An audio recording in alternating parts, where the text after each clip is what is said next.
Hello, Ramsey Middle School and High School. David Flood here, Mr. Flood, coming back with a little follow-up message to my visit a few weeks ago. I know most of you probably have forgotten who I am. I was there and gave an assembly in the gymnasium back earlier this month, and just wanted to come back and say thank you to all of you for the way that you treated me when I was there with dignity and respect and welcomed me, and everybody was so friendly. I got a chance to watch some people play badminton before our assembly, which was awesome.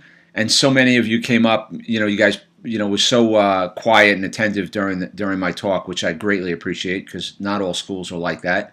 And many of you came up and spoke to me afterwards, which was awesome. A couple of kids in particular. There was one boy who I won't name, but he came up and spoke to me afterwards and told me about his sibling who has autism, and he was kind of hurting about that, and it takes a lot of courage to share that, when you're in pain, and I'm thinking about him. And I met some other people after I spoke that came up, and I'm just grateful because all the messages that you guys and girls gave me carry me on. Those things carry me on to the next school. And I think of that as I move along.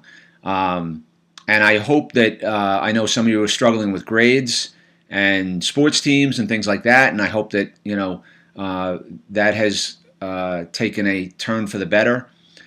I will tell you that Mrs. Edwards cares about you all greatly. She disciplines you with love, as all administrators do. But we had a great talk before I spoke, and a great talk after I spoke. And I will tell you, I am in a lot of schools, guys, and you're in very good hands there at Ramsey. I felt, welcomed when I was there. So, that's my thank you. But the real reason I'm coming back is to remind you of the challenges that I gave you. I hope that you remember one of them or two of them or maybe even all three, and I hope you did them, and I hope, you took them to heart. They're just such little things that I invite kids to do.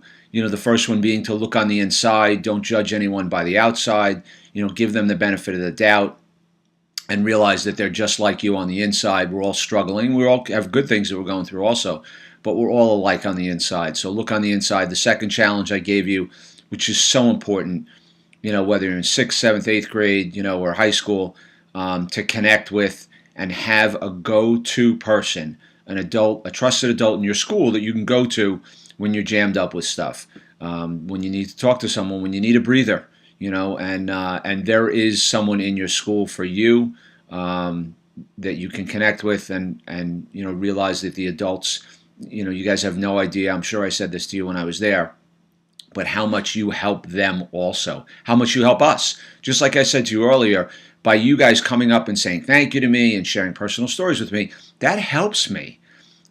So when you're talking to an adult, even though you're talking and they may just be listening to your problems, your difficulties, you're helping them.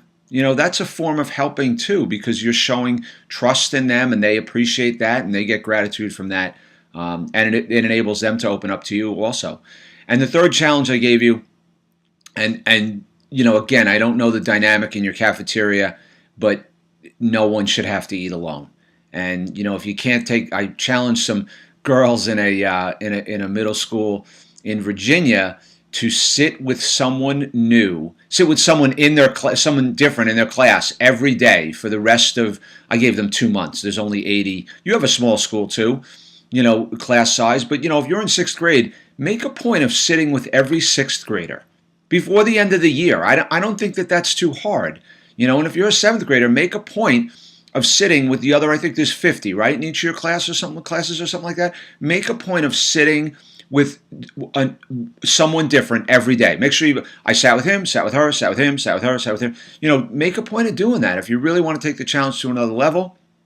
And you never know who you're going to connect with or find something out about, how much you have in common with someone, but just give people a chance. So look on the inside, reach out, show respect, give thanks to 2 teachers, and connect with adults in the building, and let no one eat alone. And if you really want to take the challenge to another level, make sure you sit with everybody in your class. And that's pretty easy between now and the end of May or June, whenever you guys are out of school. That's a pretty easy challenge. I hope you're all well. I hope you all have an awesome Christmas. I hope you had a nice Thanksgiving, and that Christmas is bountiful, and that you're with people that you love, and that if you have broken relationships, that they're healed over the holidays. This is such an awesome time, and I will be thinking about you, all of you at Ramsey Middle School and High School, as I move on. Hope you guys are well, and hopefully I will be back soon. Have a great day.